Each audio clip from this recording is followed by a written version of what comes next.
Morning, welcome back to my another blog. আশা করি তোমরা সবাই খুব ভালো আছো।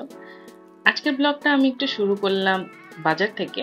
আজকে কিন্তু বাগুইআটি বাজারে যাইনি, কেন একটু বেলা হয়ে গেছিলো, রোদটাও প্রচণ্ড উঠেছিল আর বাজারে বেশ আজকে অনেক কিছু জিনিস নেওয়ার ছিল, তাই আজকে আর বাগুইআটি বাজারে যাইনি। গিয়েছিলাম আমাদের খুব কাছাকাছি অর্জুনপুর বাজারে।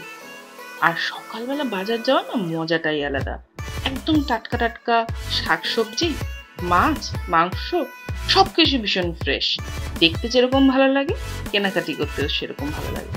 চলো আজকে কি কি কেনাকাটি করলাম তোমাদের সাথে একটু শেয়ার করে নিই।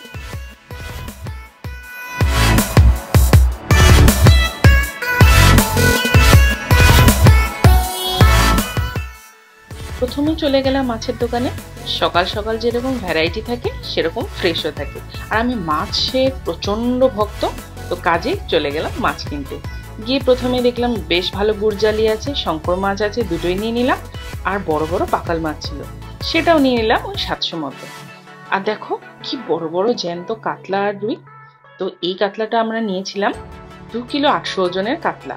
এইবার এই মাছটা কিনতে গিয়ে একটা মজার ঘটনা ঘটেছে।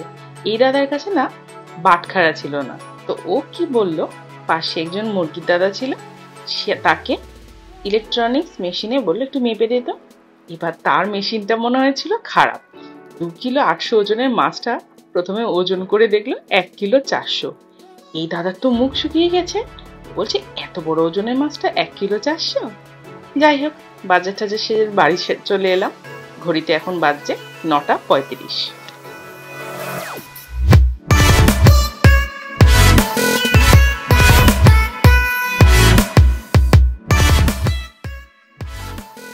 দেখছো বাইরে কি পরিমাণ রোদ। ও আসার সময় একটা ডিমও নিয়েছিলাম, ডিমটা একদম শেষ হয়ে গেছিল। আমরা আবার রোজ আবার ব্রেকফাস্টে ডিম সেদ্ধটা খাই, তো ডিম শেষ হয়ে গেছিল বলে একটা ডিম নিলাম। আর এই যে ব্যাগ ভর্তি মাছ, কি মাছ কিনেছি ধুয়ে নিই, তারপরে সব তোমাদের দেখাচ্ছি। এই দেখো সব মাছ ধোয়া কমপ্লিট। এটা হলো কাতলা মাছটা, এটা হলো গুড়জালি মাছ, আর ওই যে বড় বাটি ভর্তি এটা হলো শঙ্কর মাছ।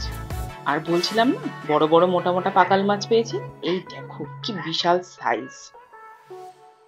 আর এই কাতলা মাছটা না অল্প একটু ডিম হয়েছে, তো ভালোই হলো, আমরা সবাই একটু মাছের ডিম ভাজা খেতে ভালোবাসি।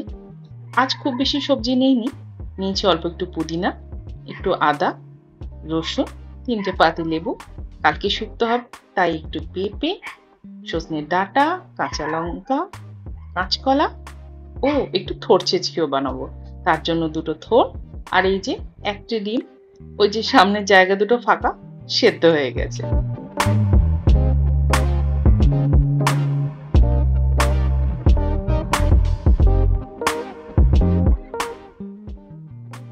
আজকে তোমাদের সাথে খুব সিম্পল লতি চিংড়ি রেসিপিটা শেয়ার করে নেব।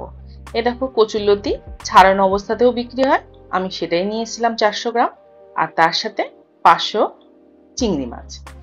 এই লতিটা আমি প্রথমে কড়াইতে গরম জল দিয়ে তার মধ্যে 1 চামচ মতো নুন দেব, দিয়ে এই ধরো 5 মিনিটের মতো ঢাকা দিয়ে একটু ভাপিয়ে নেব। নরম করব না, বলতে পারো গরম জলে নুন দিয়ে একটু হালকা বয়েল করে নেওয়ার মতো, কেননা যদি নরম হয়ে যায় আর রান্না করতে পারা যাবে না, একদম কাদা কাদা হয়ে যাবে। তো জাস্ট একটু গরম জলে ভাপিয়ে নেওয়া, যাতে গলাটা না ধরে।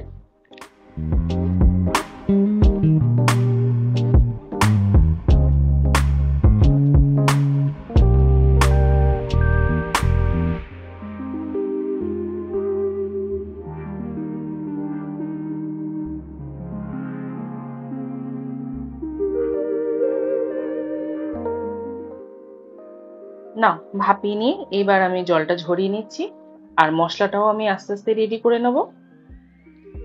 বিশেষ কিছু না, ফোড়নে দেবো কালো জিরে, 4টে নিয়েছি কাঁচা লঙ্কা, 2টো বড় সাইজের পেঁয়াজ কুচোনো, অনেকটা রসুন, দ্যাটস ইট। এই দিয়ে আমার সুন্দর টেস্টি লতি চিংড়ি হয়ে যাবে।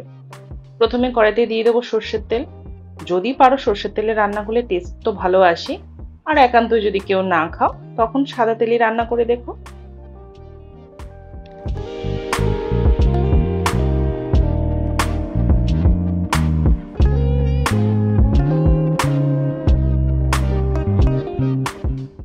তেল তেলটা গরম হয়ে যাওয়ার পর আমি দিয়ে দিয়েছি হাফ চামচ হলুদ আর হাফ চামচ নুন। এবার চিংড়ি মাছগুলোকে আমি একটু ভেজে নেব। খুব কড়া ভাজবো না, তাহলে না চিংড়ি মাছটা দেখবে শক্ত হয়ে যায়। অর্ধেক ভাজা ভাজা করে নেব, করে তুলে নিয়ে সেই তেলেই কিন্তু আমি লতিটা রান্না করব। আর এক্সট্রা একটুও তেল লাগবে না। যে কোনো রান্না যদি একটু সময় নিয়ে ঢাকা দিয়ে দিয়ে রান্না করা যায়, তাহলে কিন্তু অল্প তেলেই রান্না হয়, কিন্তু খাবারটাও হয় কিন্তু সুস্বাদু। না, চিংড়ি মাছ কিন্তু মোটামুটি ভাজা হয়ে গেছে, এর থেকে কড়া আমি ভাজবো না। এবার চিংড়ি মাছগুলোকে আমি একটা বাটিতে তুলে নেব।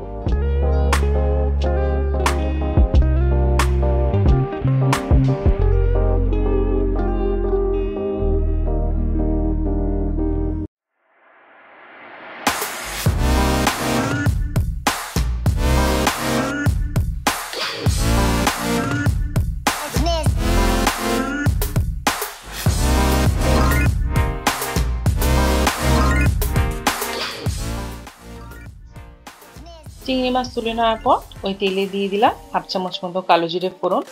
কালো জিরেটা একটু তেলে নাড়াচাড়া করে নেব।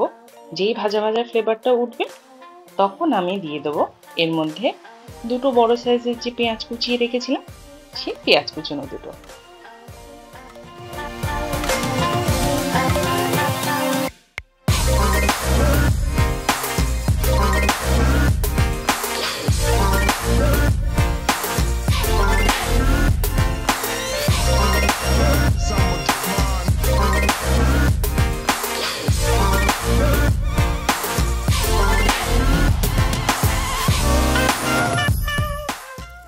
পেঁয়াজটা যতক্ষণ ভাজা হচ্ছে, আমি এদিকে মশলাটা পেস্ট করে নিই।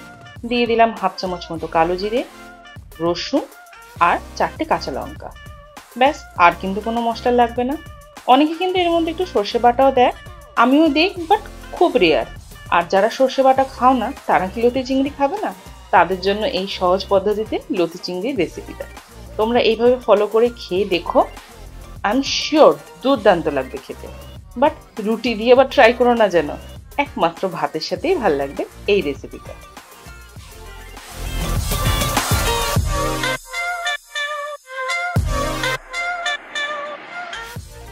পেঁয়াজটা একটু হাফ ভাজা হয়ে গেলে আমি এই ভাপানো লতিগুলো ওর সাথে দিয়ে দেবো।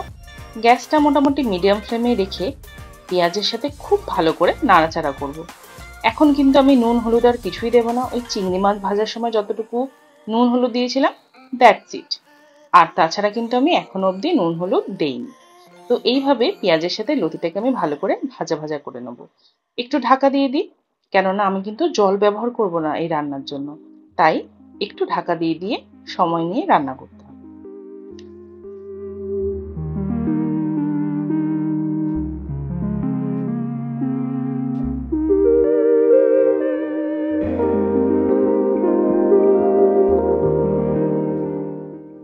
দেখো মোটামুটি ভাজা হয়ে গেছে, তেলটা ছাড়তে আরম্ভ করেছে। এখন আমি দিয়ে দিলাম পরিমাণ মতো নুন আর একটু হলুদ। গ্যাসটা কিন্তু আমি এবার হাই ফ্লেমে রেখেছি, না হলে একদম নরম হয়ে যাবে। নুনটা দিয়েছি না, আর নরম হয়ে গেলে কিন্তু ভালো লাগবে না। দেখো সেদ্ধও কিন্তু হয়ে গেছে। এইবার আমি দিয়ে দিলাম বাটা মশলাটা।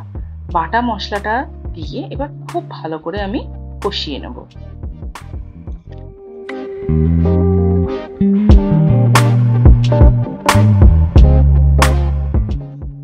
এইটা না আমাদের গৃহপ্রবেশে কেউ একজন গিফট করেছিল। কে গিফট করেছিল আমার এক্সাক্ট খেয়াল নেই, বাট এটা এত সুন্দর দেখতে যে তোমাদের সাথেও আমি তাই শেয়ার করে নিলাম। নাও, গিফট দেখাতে দেখাতে মশলার সাথে লতি একদম খুব ভালো মতো রান্না হয়ে গেছে। এইবার এর মধ্যে দিয়ে দেবো আমি ভেজে রাখা চিংড়ি মাছগুলো। আর কিন্তু বেশিক্ষণ নেই, খুব তাড়াতাড়ি এবার নামিয়ে ফেলতে হবে। একটা জিনিস খেয়াল করেছো তো, এর মধ্যে কিন্তু আর এক্সট্রা জল পড়বে না। ওই ভাপানোর সময় যে যতটুকু সেদ্ধ হবে ব্যাস, তাছাড়া এক্সট্রা কিন্তু কাঁচা জল আমি আর এর মধ্যে দিই।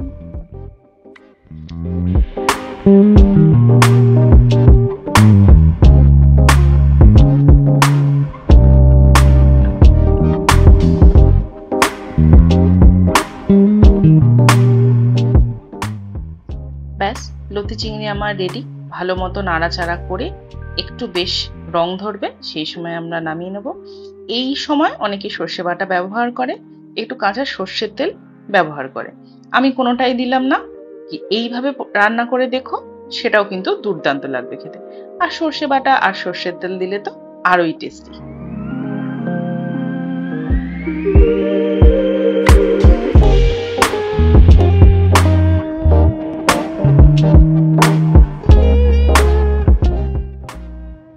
কথা বলতে বলতে লতি চিংড়ি একদম রেডি হয়ে গেছে। আর মা এদিকে কালকের জন্য কাটাকুটিগুলো সেরে নিচ্ছে। আমার রান্না করতে করতে ওয়াশিং মেশিনে 2 বালতি কাঁচাও হয়ে গেল। চলো ছাদে গিয়ে এবার মেলে আসি, আর আজকে ছাদটাও তোমাদের দেখিয়ে দিই।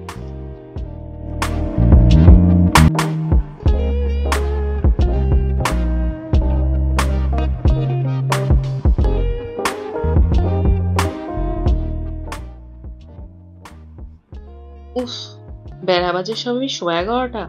কে বলবে কি বিভৎস রোদ দেখো, চারদিকে যেন আলো ঝলমল করছে, আর তার সাথে গরম। এই রোদে জামা কাপড় দিলে আধ ঘন্টার মধ্যে একদম শুকিয়ে যায়, কিন্তু আধ ঘন্টা পরে আর আমি নিতে আসি না, একটু বেলা হলে তবে জামা কাপড়গুলো নিতে আসি। চলো চটপট আগে মেলে দিয়ে নিই।